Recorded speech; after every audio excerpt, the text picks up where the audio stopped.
Olá, estamos no ar com mais uma edição do programa Impressões, que hoje vai falar sobre construções sustentáveis. Nas redes sociais, o vereador Pedrão, que hoje é meu convidado, já falou que existem estudos que dizem que é possível construções com menos impacto ambiental. E é sobre isso, sobre essa possibilidade e sobre os projetos que tramitam na casa a respeito, inclusive de autoria dele, que nós vamos conversar hoje. O vereador Pedrão está aqui comigo e também está Luiz Aurélio Batista, diretor administrativo da Digitro, uma empresa que também trata sobre essas construções. E primeiramente eu queria agradecer vocês pela vinda e já começo falando, nós sabemos que as causas ambientais são sua bandeira aí de frente de toda a sua campanha, de todo o seu processo aqui dentro da Casa Legislativa.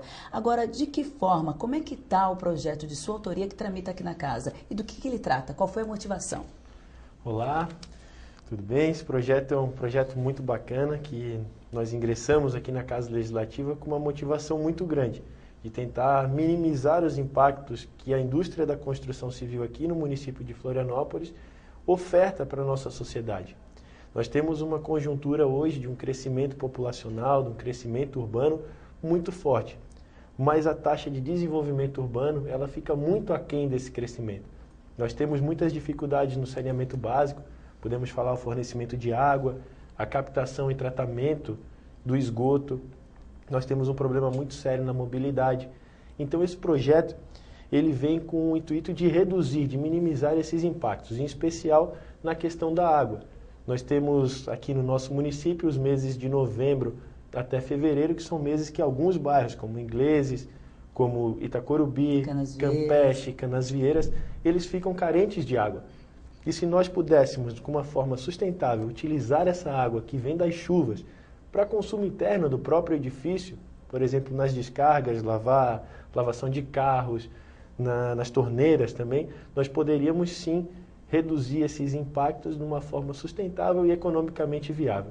Então esse projeto ele foi motivado em tentar equilibrar a ação econômica com a ação ambiental e com os ganhos para a sociedade. Agora, Luiz, diretor, isso é possível implantar em toda a cidade? A primeira satisfação da gente estar podendo contribuir aí com esse programa. Para quem não sabe, Florianópolis tem na Via Expressa, ali na entrada da cidade, a construção sustentável do sul do Brasil, né? Uma experiência nossa, um projeto aí de 2 anos e que já tem 6 anos executado. E para nós, e até para nossa surpresa, né, execução com mão de obra local, mão de obra de Florianópolis.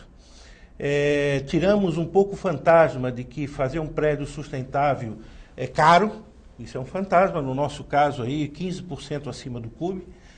E o fantástico é que você tem uma recuperação desse valor que você gasta mais num horizonte muito curto, né? No nosso caso lá, 4, 5 anos, você recupera aquele gasto que você teve a mais, né? Então eu diria o seguinte, a Florianópolis, até pela sua vocação, as duas vocações de Florianópolis, é a vocação turística e a vocação de empresas de tecnologia. Então a gente tem aqui a felicidade de ter vocações muito aderentes aí a todo esse processo, essa proposta aí até do vereador Pedrão. Por quê? Porque a indústria de tecnologia, diferente aí da agroindústria, do material pesado, né, metais pesados e tudo mais, ela não é poluente, né? Ela não é poluente. E não agride, vamos dizer, a vocação co-irmã, que seria a vocação turística.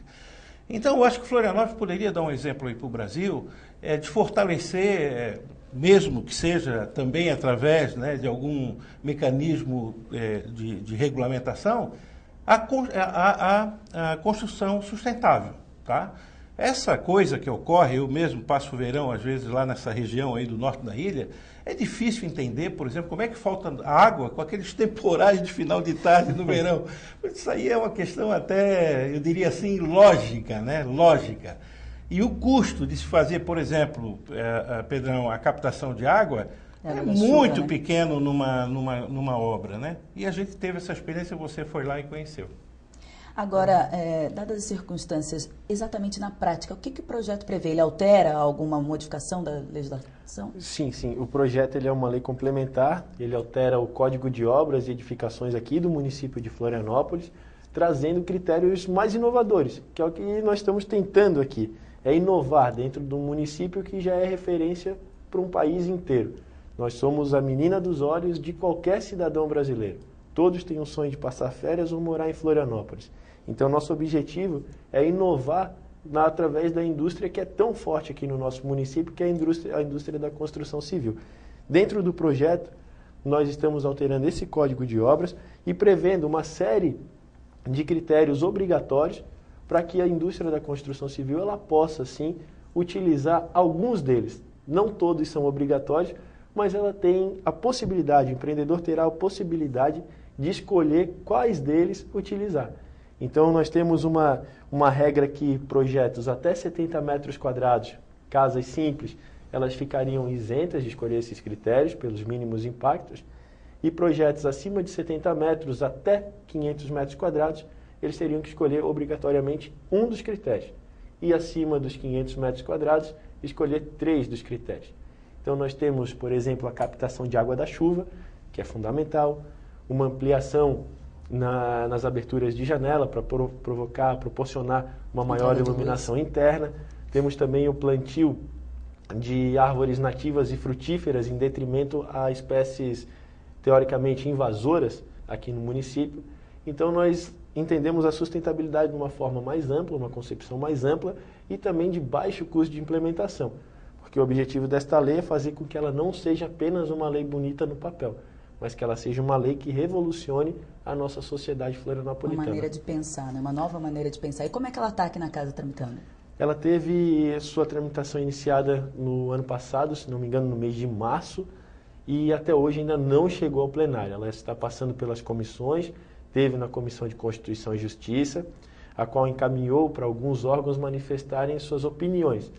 E dentro desses pareceres nós tivemos alguns favoráveis, tivemos um parecer contrário, também mais linkado ao Sinduscom, que seria o sindicato da indústria da construção civil aqui no município, que infelizmente argumentaram as questões dos altos custos e da falta de mão de obra especializada.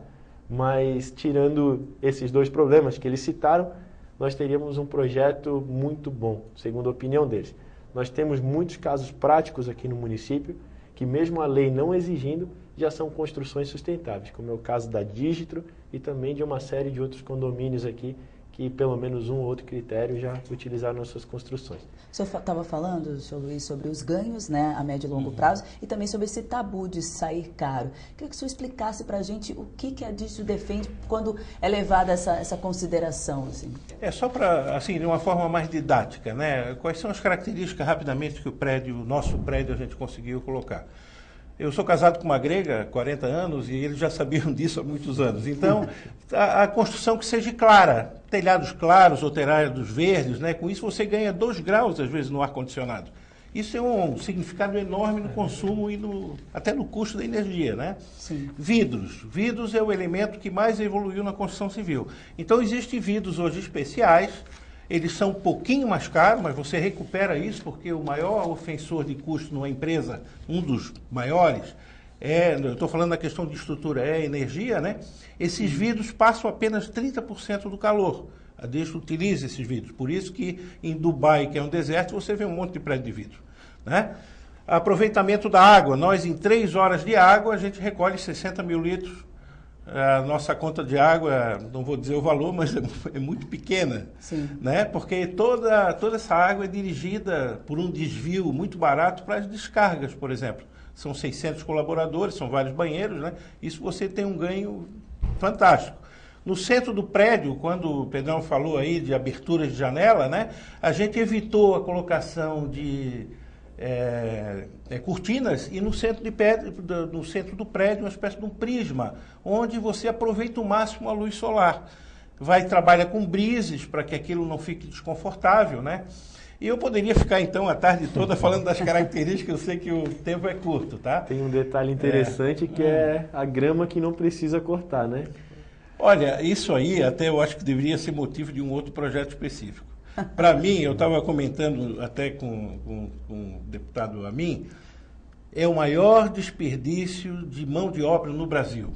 Porque, diferente na Europa, onde a grama, até por uma questão do clima, custa crescer, aqui a cada 40 dias você tem milhares de homens no Brasil todo cortando grama, né? Então, existe máquina elétrica. Não, e o pior, né? A questão até do risco de uma pedra no carro, sei lá o quê. Essa mão de obra, não estou falando para dispensá-la, mas colocar em coisa mais nobre, limpeza de bueiro, manutenção, isso é uma coisa lógica. Isso começa em Brasília, que é Gramado para tudo que é lado. Então existe, até mostrei lá para o...